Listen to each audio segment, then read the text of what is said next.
Ֆրինյուզի եթերում հերթական փոդքասթն է լուրերից դուրս եւ Փարիզից ինձ կմիանա միջազգայնագետ Արման Ավագյանը, բարև Արման։ Ողջույն Գագիկ։ Երեք գրել էին իդեպ մեր հեռուստադիտողները բարև Արման ջան, բարև Գագիկ ջան հաղորդումն է եթերում։ Դե ինչ անենք, մենք հիմա այդպես ենք միմյանց դիմում։ Ջանը մեզնից անպակաս է բոլորիցս եւ մաղթում եմ բոլորին ջան եւ նաեւ ջիգար, որը համարվում հայկական բառ, բայց ամենայն դեպս օգտագործում են բավականին հաճախ։ Այո, ինչքան շատ ջանը օգտագործվի իդեպ, այնքան շատ քիչ կլինեն տարատեսակ սկանդալները, հա, որին նաեւ մենք երեք ականատես եղանք։ Իհարկե լրիվ հասկանալի է եւ բացատրություններն էլ տվեցին թե Ալեն Սիմոնյանը, թե ԿՊ-ի բազմաթիվ ներկայացուցիչներ, ինչ էր տեղի ունեցել եւ ինչ նպատակ ուներ։ Ինձ թվում է մեծամասնության համար միանշանակ պարզ էր, թե նպատակը որն էր եւ ինչի համար դա տեղի ունեցավ։ Եվ հատկապես որ տեսանք թե որտեղից հրահրումը եկավ, այդ վիդեոները հանրային են, ինչքան էլ որ դրանք տհաճ են, բայց պետք է դրանք դիտել եւ հասկանալ, որ ընդամենը մի քաղաքացի կամ ավելի շուտ քաղաքականացված մի մեկը, որը բնականաբար ուղղորդված կերպով եւ իր տեսախցիկով առաջադրանք ուներ հրահրելու Հայաստանի Հանրապետության ազգային ժողովի նախագահին, հա, տվյալ պարագային անդրադառնանք նաև պաշտոնին, անդրադառնանք նաև այդ կառույցին, որը մեր պարլամենտական երկրում բնականաբար գերագույն արժեքն է եւ հենց այդ պարլամենտական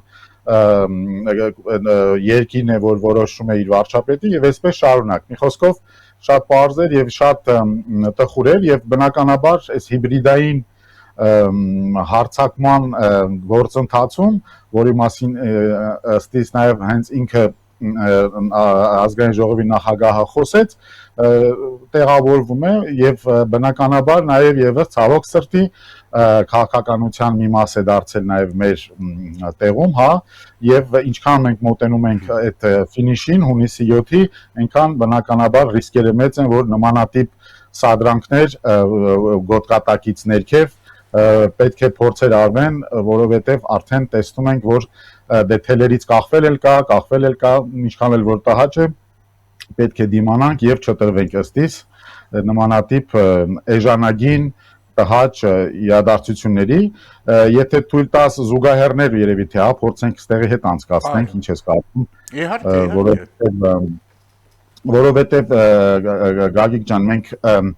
տարիներ շարունակ եւ դու լինելով հանրապետության ամենառեյտինգային հեռուստակայանի լրատվական մասնավորապես նաև տնօրեն եւ մասնավորապես կառավարելով լրատվական այդ ամբողջ համակարգը, հա, այդ դրանք տարիների փորձ են եւ ես ինքս այստեղ Եվրոպայում ես եմ ուզում նաև ներկայացնել ինչ որ առումով նաև մեր հեռուստադիտողներին, որ երբ որ ես ասում եմ ու ներկայացնում եմ ասելով միջազգայնագետ Արման Ավագյանը, իրականում դա նաև ոչ միայն մասնագիտական հա անցած ուղուն գծում է, դա նաև փորձառություն է, որը ունեցել է մոտավորապես գոնե թե այդ նշված ռեյտինգային հեռուստաընկերության եթերում քեզ հետ համագործակցությունը մոտավորապես 10-ից 15 տարի է եղել։ Ընդ որում այն ժամանակ ֆրանսիական ուղղությունը Հայաստանի համար շատ կարևոր էր։ Կարելի ասել նույնիսկ ավելի կարևոր, քան Միացյալ Նահանգներինը, որտեղ Ֆրանսիայում զարգանում էր հայոց ցեղասպանության ճանաչման գործընթացը, ֆրանսիական գործիչների կողմից, այդ թվում նաև Ֆրանսիայի նախագահի կողմից տարատեսակ հայտարարություններ էին լինում, դրա պատճառով Թուրքիայի հետ հարաբերություններն գրեթե Ֆրանսիայի դառնում զրոյական, եւ այդ ամբողջ ընթացքում ես ուզում եմ ուղղակի մեր հեռուստադիտողների, մեր լսարանին ասել, որ բոլոր այդ գործընթացները ինչ որ կապված էր, հա, լայվով, եթերով վերլուծել, ժողովրդին տեղեկացնել, այդ ամեն ինչը անում էր մեր Փարիզյան գրասենյակի տնօրենը, եվրոպական գրասենյակի տնօրենը Արման Ավագյանը։ Շնորհակալ եմ իմ համեստ անձին անդրադառնալու համար, ուղղակի շնորհակալություն, ես ուղղակի ի հավելումը նշեմ, ավելի մի փոքր մանրամասնելու համար, այո, ինչ որ դրանք այն տարիներն էին, երբ ֆրանսիական քաղաքականության մաս էր հայոց ցեղասպանության նու ճանաչումը ինչ խոսք արդեն եղել էր, հա, բավականին արագ այդ Շիրակի ժամանակահատվածում քրեականացում գործընթացներ, որը ինֆինե վերջիվերջո չհաջողվեց կարելի ասել, որովհետև ինքը նաև այնտեղ կար հրեական լոբի, հա, ազդեցությունը, որը ինչպես միշտ դա արդեն ուրիշ հարց է, որը փորձում է էքսկլյուզիվությունը պահպանել ցեղասպանության, հա, Շուան պետք է լինի որպես այդպեսին այդ ցեղասպանության գագաթնակետը եւ դրանից առաջ դրանից հետո բոլորը այտենց մինոր երևույթներ են, բայց դա մեզ թույլ տվեց ինձ որպես այստեղ հեռուստաընկերության ղեկավար թույլ տվեց նաև զարգացնել մեդիա դաշտում լոբինգի գործիքը, որովհետև բնավ հասկանում ես, չէ, այստեղ ֆինանսական շահի մասին նույնիսկ պետք չէ խոսել, որովհետև մենք այստեղ նույնիսկ ֆինանսական դժվարություն եւ չկերել եւ շատ հաճախ մենք մեր գրպանից այսպես կարելի ասել դնելով կամավորական հիմունքներով աշխատանք ենք ծավալում, որովհետև նույն երբ որ գալիս ենք ազգային ժողով այդ օրենքի քրեականացման մասին խոսելուց եւ այդ ճանապարհին ես իմ վարորդի հետ, որը նաեւ կամերամաններ է, գնում ենք եւ տեսնում ենք ինչպես են Գերմանիայից Թուրքիան ուղարկել տասնյակ ավտոբուսներ, հա, որոնք գալիս էին ի հակառակն մեր ցույցերի եւ իրենց այդ բոլոր TRT եւ այլն այդ հեռուստաընկերություններով 5 եւ ավել եւ մենք այնտեղ դե ֆակտո այստեղ ինչպես էր մի հատ Փարիզի շրջանում ունենք մի հատ տենց պրոդաշնակցական մի ռադիո, որը ընդամենը տենց առավոտյան ժամերին է, հա, հեռարձակում, տենց միջինից եւ մի քիչ բարձր տարիքով անձանց համար նախատեսված եւ դե ֆակտո մեր գրասենյակը գտնվելով Ֆրանսիայի սրտում Շանզելիզեի հենց փողոցի վրա եւ ըստ այդմ ուներ ինքը շատ մեծ իմպակտ եւ դա ես փորձեցի համենայն դեպս օգտագործել որպես լոբինգի գործիք եւ այդ շրջանակներում ես ազգային ժողովի ներսում այնտեղ կա կոլոնաներ, հա, այդ սրահը այդպես էլ կոչվում է, որտեղ դուրս են գալիս պատգամավորները եւ առերեսվում են ժուրնալիստների հետ, ես այնտեղ բավականին երկար ժամանակ եմ անցկացրել եւ այդ օրը միտինգների եւ դրանից առաջ եւ դրանից հետո, որպեսզի հակազդեմ բոլոր այդ թուրքական լրատվամիջոցներին դե ֆակտո ես միակ հեռուստատեսությունն է այնտեղ, որը ես այդ օրը նույնիսկ հենց այդ օրերին գտել էի ուրիշ նաեւ գոլեգաներ, որոնք օգնում են, որպեսզի մենք այդ պատրանքը նաեւ ցույց տանք, որ մենք հզոր ամեն տեղ ենք, մի քանի տեղերից մենք սփռում ենք եւ այլն, որպեսզի հակազդենք եւ կարողանանք սփռենք եւ ես գոլեգաներ եմ ունեցել ֆրանսիական մեդիաների, եվրոպական եւ համաշխարհային մեդիաների, որոնց հետ աշխատել ենք նույն այդ փուլում, հա, միասին պատրաստել ենք ռեպորտաժներ եւ տեսել ենք տեսանյութերի փոխանակումներ էր տեղի ունենում նաեւ էքսկլյուզիվ տեսանյութերի Եվ այդ շրջանակներում է, որ նաև կազմակերպել ենք բազմաթիվ ռեպորտաժներ, հարցազրույցներ թիվ 1 դեմքերի հետ, հա, ես ինձ վաղ է վիճակվել եւ նախագահներին հարցեր ուղղել եւ նախարարների եւ մի խոսքով պատգամավորների եւ այսօր ես շատ հետաքրքրությամբ ես ուզում եմ զուգահեռ անցկացնել այն ինչ որ կատարվում է մեր դաշտում, հա, այդ ոլորտում, թե ինչպես են դրանք թիրախավորում եւ օգտագործում, ես տեսնում եմ թե ինչպիսի մենք դեյտասարտ ժողովրդավարություն ենք, ինչ խոսք, բայց այս կանոնները, որոնցով շարժվում է ժողովրդավարությունը, դե եկեք ասենք վերջը Ֆրանսիան ժողովրդավարության բաստիոն է, Ֆրանսիայից ծնվել են շատ գաղափարներ, մինչ օրս այս պայծրությամբ նա տարածում է իր գաղափարախոսությունը, այդ փափուկ նաև դիպլոմատիան եւ այդ բոլոր ժողովրդական արժեքները այստեղ ակունք են արել եւ ես բախտ եմ վիճակվել ինձ մասնակցել եւ նախագահական ընտրություններին եւ քաղաքային տեղական կառավարման մանրամասնություններին աջակցել նաեւ իմ գործողություններով տեխնացուների, որոնք ընտրվել են այստեղ, որովհետև պետք էր մեզ նաև ունենալ պրոհայկական եւ այլն գործիչներ եւ թույլ տուր ասել համեստ կերպով, որ ես ունեցել եմ այդ փորձառությունը մասնակցելու ֆրանսիական նախընտրական կամպանիաներին, ծրագրերին, հա, եւ ոչ միայն մասնակցել, այլև ակտիվ մասնակցել, լինել այդ բոլոր բաներում, հա, այդ նախընտրական վայրերում, հա, որտեղ հավաքվում են, հա, բոլոր կուսակցությունները եւ այլն զրույցները, ես տեսել եմ թե ինչպես է վարվում այդ ամեն ինչը պրոֆեսիոնալ մակարդակի վրա։ Ինչ խոսք շարունակելով ասեմ, որ մեդիաները բնականաբար կան, մեդիաները որոշ,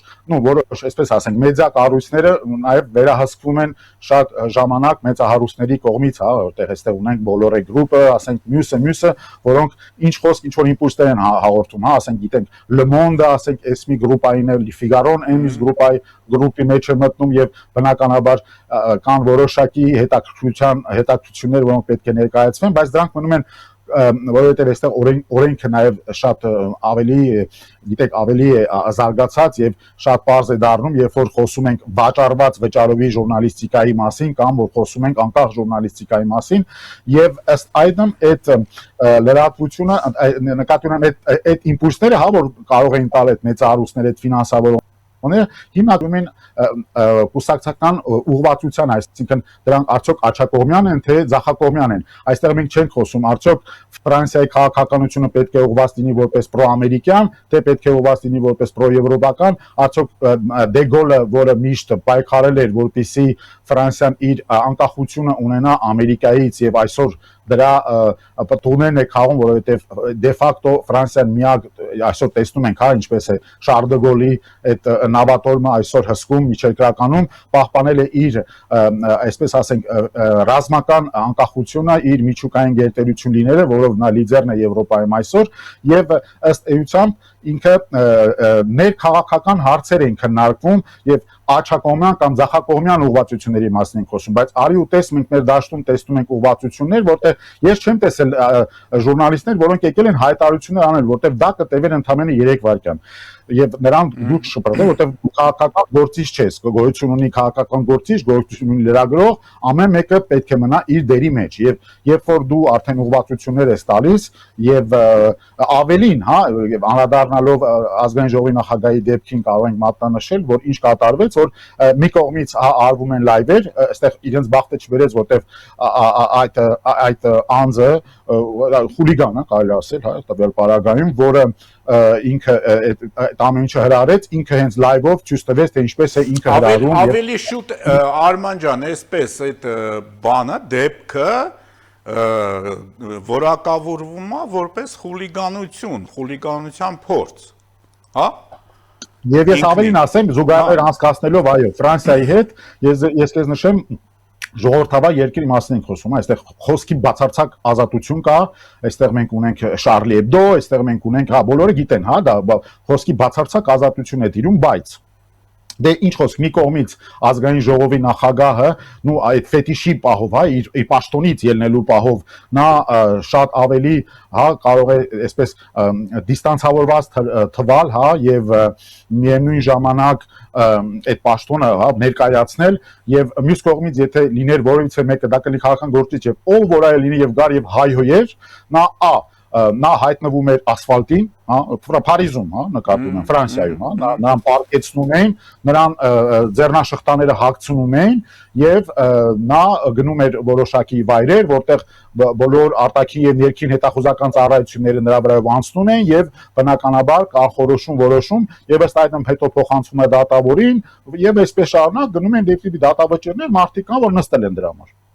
Ֆրանսիայում։ Այո։ Ուզեմ ասել, իսկ մեծ մոտ ինչ է կատարվում եւ գնալով ընդհանրացնենք եւ գանք դաշտին, մենք ունենք ժողովրդամետ եւ ժողովրդակենտրոն իշխանություն, որը չի դադարել իր կապը ժողովրդի հետ, դա կարելի ասել երևի թե Made in Armenia հայկական մենք տարբերակ ունենք, որտեղ մենք ունենք վարչապետ, որ կարող է հենց ոչ ավելի ուշ, քան այսօր նա միանգամից շատ արագ կերպով կարող է լայվ մտնել եւ խոսել իր ժողովրդի հետ, որովհետեւ ինքը բխում է նաեւ համարում է եւ ընտրությունները եւ լեգիտիմությունը ես ուզում եմ ժողովրդից եւ կարող է խոսալ անմիջականորեն ժողովրդի հետ։ Ես ուզում եմ մի փոքր ընդհատել, գիտես ինչ, մի հետաքրքիր բան անցավ մտքովս։ այդ process-ը, որ տեղի ունենում այսօր նախընտրական, հա, ներկուսակցական նախընտրական այս process-ներում, տվյալ պարագայում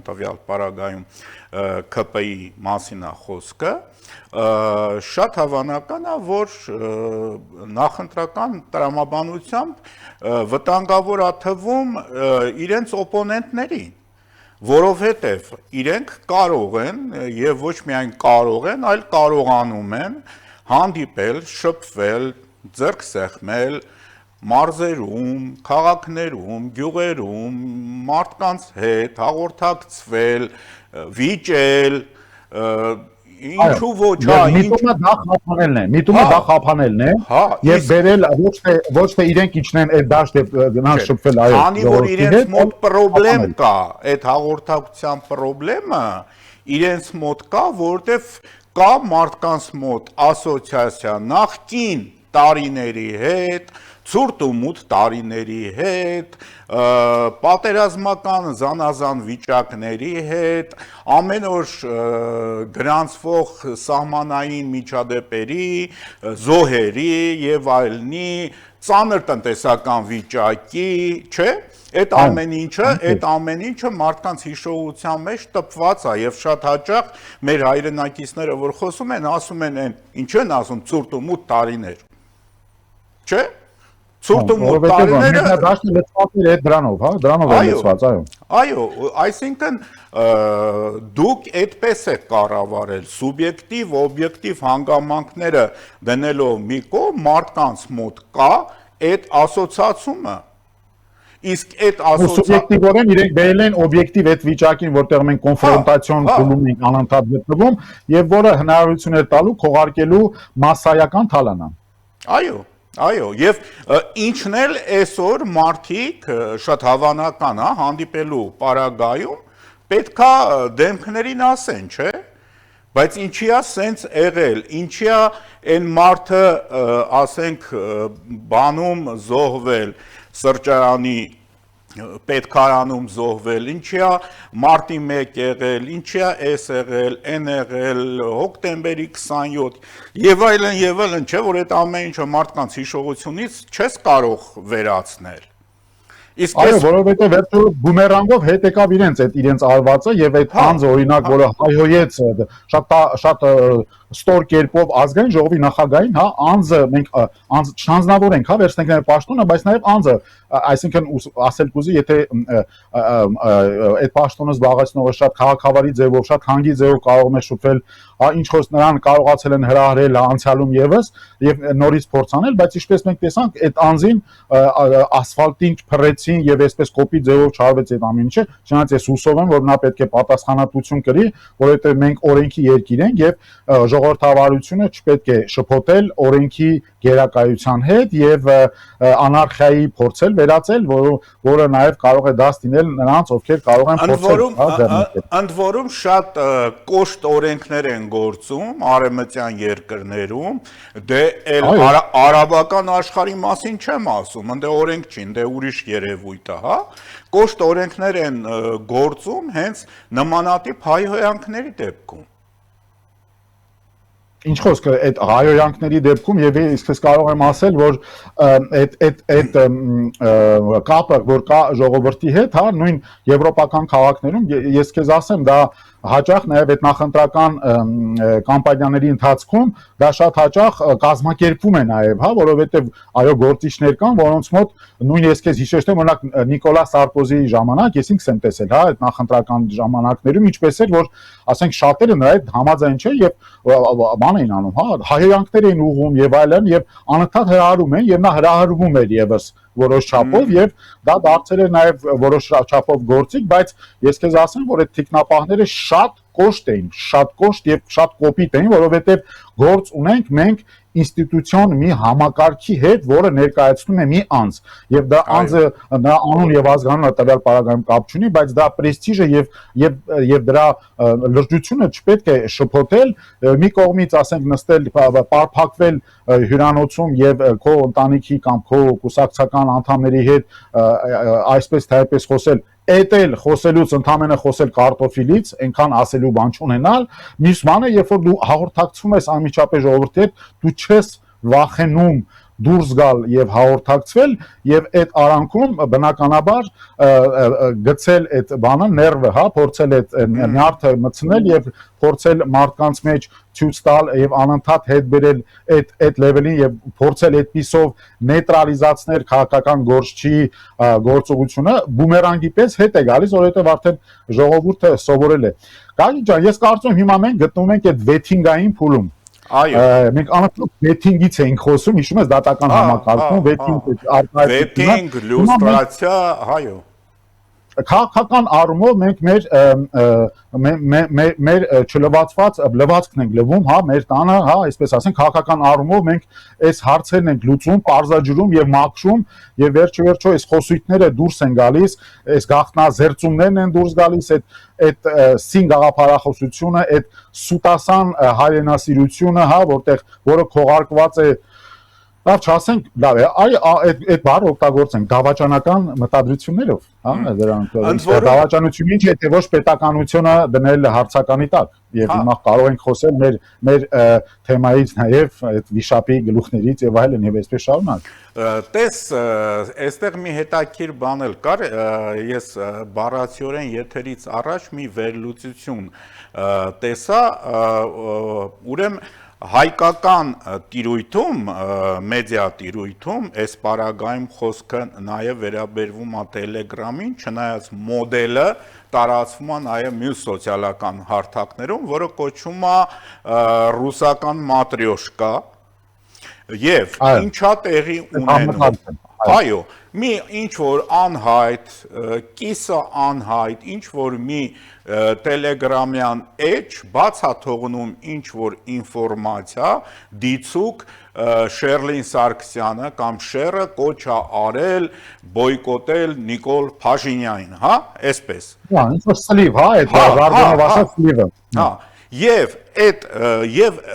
այդ էջը, որ սարքվում է, հա, ինչ-որ ընդհանրություն ունենում օրինակ հայտնի մեդիաների հետ, բայց մի տարի տարբերությամբ, հա, դա շատ նման է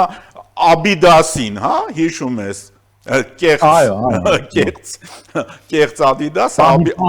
Սոնիկը կամ Սոնիկը, այո, այդ կարգի, որը հետո վերցնում են համապատասխան այլ տելեգրամյան էջեր, արդեն օֆիցիոզ,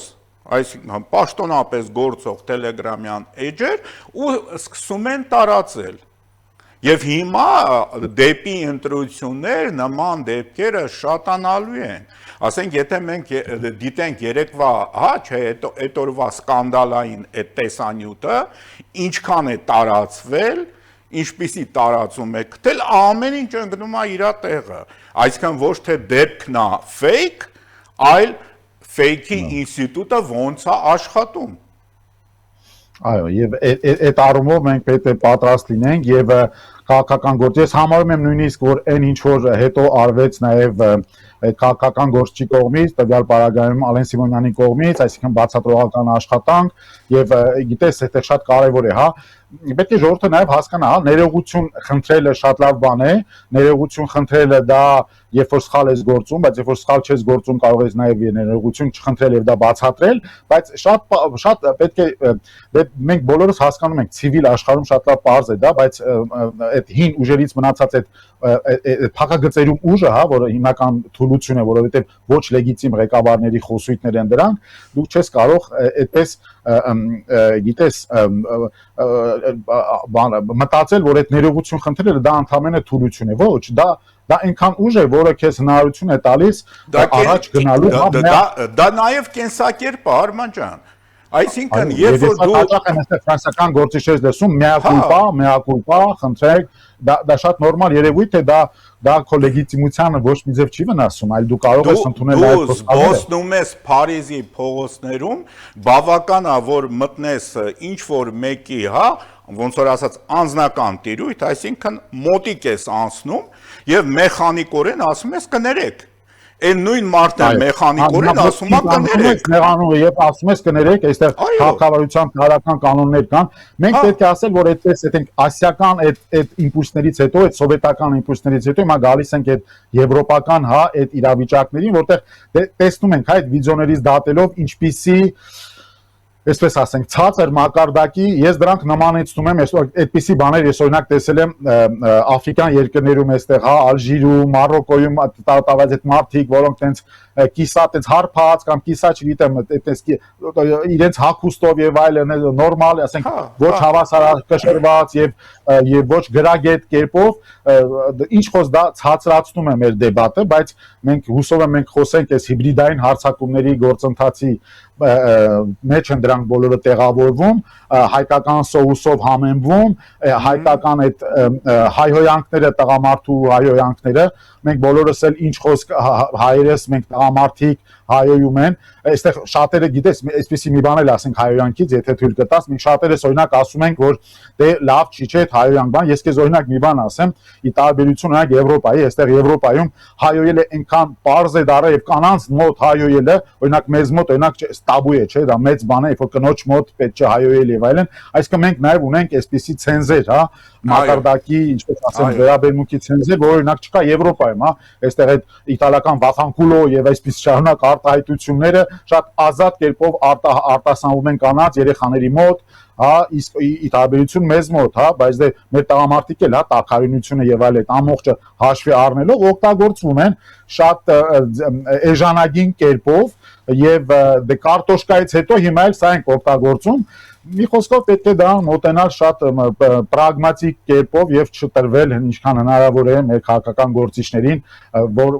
կողմից է լինեն քաղաքական, բայց միևնույն ժամանակ ժողովուրդը կարողանա միշտ զտել, հա, այդ ակունքները որտեղից են գալիս, բայց համոզված եմ, այս վեթինգի պայմաններում, որտեղ ամբողջը ջրի երես է դուրս գալիս, այդ ամբողջը արդեն պարզաջրված, բոլորին պարզ է, հիմա դրա ֆինանսավորում եւ այլ։ Ես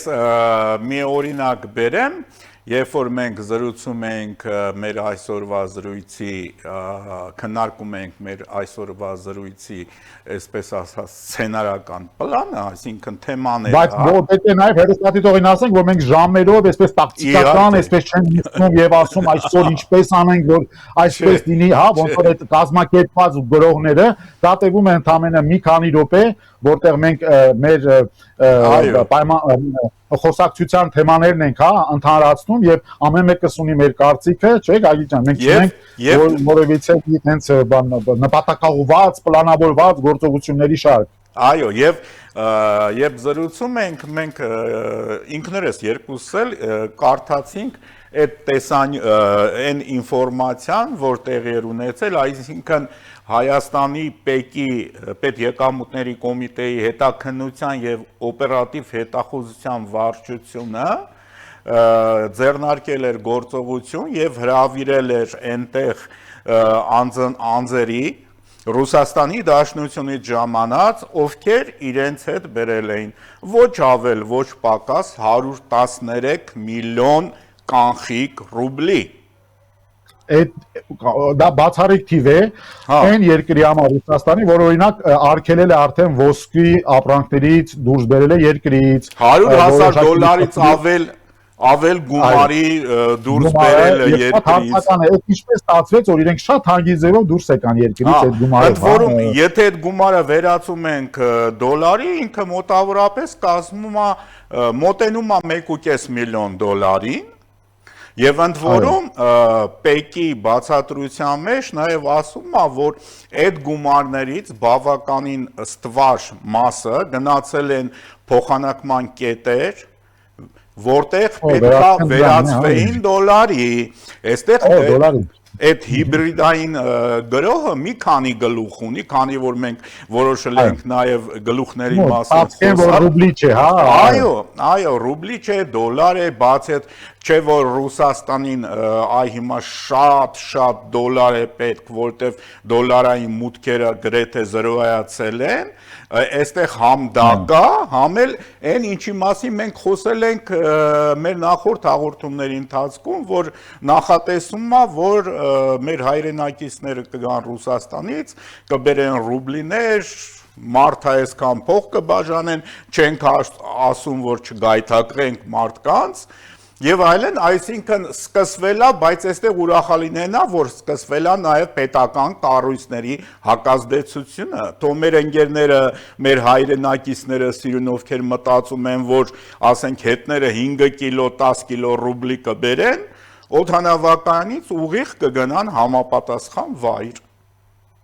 Ես կարծում եմ, այո, այդ կառույցները, որ ստեղծում են հետախուզական եւ այլն, նրանք ոնց որ նախորդ տարիներ դրանք չեն ստեղծվում, որ պատից կախեն դիպլոմ ցույց տան։ Դրանք ստեղծվում են, որոնք գործեն եւ աշխատեն եւ սպառնալիքներին դիմադրեն, հատկապես այսօր եւ երբ որ մենք խոսում ենք այդ հիբրիդային պայքարից, երբ որ վերջիվերջո եթե մեզ օրինակ եվրոպական կառույցները գումար են հատկացնում, դուք կարծում եք, որ եվրոպական կառույցները հենց այդպես, հա, գումար են հատկացնում, մտածելով, որ մենք այդ գումարները վատնելու ենք կամ ինչ որ այդ գումարները կավստահություն բնականաբար Այո, եւ այդ գործընթացը ուժեղացնելուն են դրանք ուղղված, չէ, եւ վերջիվերջո այդ եվրոպական կառույցները ինչպես կարողացան դիտորդի իրենց դերում ապահովել, որ Ալիևը անընդհատ չկրակի եւ հետևից ասի դե ես չէ, նույն կերպով էլ այս կառույցները թույլ կտան նաեւ այդ պատնեշը լինել, որպեսզի նմանատիպ կերպով այդ գումարները չօգտագործվեն, նմանատիպ կերպով այդ սադրիչները փողոցներում գումարը չվերցնեն եւ հարձակվեն գործիչների վրա, հա, այստեղ տեսնում ենք, որ դա բան է լինում, հա, գնալով ավելանում է, բայց միևնույն ժամանակ մենք պետք է նշենք, որ դա ակունքները, հա, գումարն էլ ոնց որ թե գալիս է եւ այդ է խնդիրը, որ ինչ ուզում եմ ասեմ գործում են այդ ծառայությունները այո մեր ժողովուրդը Ռուսաստանից մասնավորապես եթե պետք է գան պետք է այսպես մատների արանքով չնայեն հա օրինակ երբ որ նայում են Եվրոպական Միացյալ Նահանգներ հա շատ տենց գիտեն որ ամեն ինչը խիստ է ես ձեզ վստահեցնում եմ արի մենք նաև վստահեցնենք հա փորձն էլ ցույց է տալիս որ եւ ներքին գործերի նախարարություն դա կլինի հետախուզական եւ մաղթենք հա եւ համենայն դեպս հիմա ավելի քան դա պետականության հաստատման համար կարևոր է, այդ կառույցները գործում են, ունեն գործիքակազմ, ունեն մասնագետներ, ունեն ֆինանսական հնարավորություններ եւ եթե հերիք չէ, ունեն նաեւ եվրոպական կառույցներ, որոնք այդ փորձը, որը տեսել են նրանք Մոլդովայում եւ մնացած բոլոր երկրներում, հա, արդեն ունեն զինվորներ եւ դա կարող են շատ հանգիստ կերպով մեր ծառայություններին եւ դա արդեն արվում է, հա, այսպես թե այնպես նրանք արդեն այդ ինֆորմացիայի փոխանակությունը ունեն վաղուց եւ վեյթինգի պայմաններում այնինչ որ Արմանջան, ցավոք մեր եթերաժամը նորից սպառել ենք, մի բան էլ անցել ենք։ Դե շնորհակալություն անընդհատ ասել նշել այդ գրողների դեմ չընկրկել չմտահոգվել տհաճ են ինչ խոսք, բայց լինել պոզիտիվ եւ այդ ուժեղ ասած հասկացությունը մենք ամեն օր մեր ժողովրդավարությամբ ապացուցում ենք եւ պետք է լինել պինդ եւ չտրվել սադրանքների ըստ քեզ, այո, ճիշտ է, ես էլ եմ միանշանակ միանում համաձայն եմ եւ եւս մի խնդրանք, որ ուզում եմ մեր երկուսի կողմից ուղղել մեր լսարանին, դա եղեք ակտիվ, մասնակցեք քննարկումներին, կոմենտների, գրառումների տեսքով։ Այո, Free-News-ի YouTube-յան ալիքով, YouTube-յան ալիքով, այո, գրեք, ընդ որում YouTube-ային կերպար չենք, բայց մենք փորձում ենք ասել նաև որ ինչքան դուք մասնակցում եք, այնքան տարածումը շատ է, մենք փորձում ենք փոխանցել արդարացի, հա, տեղեկատվություն, օբյեկտիվ իրականություն ենք դա ներկայացնում եւ փորձում ենք դա անել փաստերով համատեղված, հա, որպեսզի այդ խապկանքներին չտրվենք եւ մեր պետականության դեմ եղող ռիսկերը նվազեցնենք, հասցնենք մինիմալի եւ ժողովուրդը կարողանա հանգիստ կերպով կատարել իր ընտրությունը մոտական ընտրություններին, հա, հունիսին։ Շնորհակալություն Արման ջան։ Ես եմ շնորհակալ Գագիկ ջան։ Դե ինչ, հիշեցնեմ, որ Երևան-Փարիզ ձևաչափով հերթական զրույցներ միջազգայնագետ Արման Ավագյանի հետ, իսկ մնացածը դուք գիտեք, սակայն եղեք ակտիվ եւ մասնակցեք քննարկումներին։ Շնորհակալություն եւ ամեն բարիք ձեզ։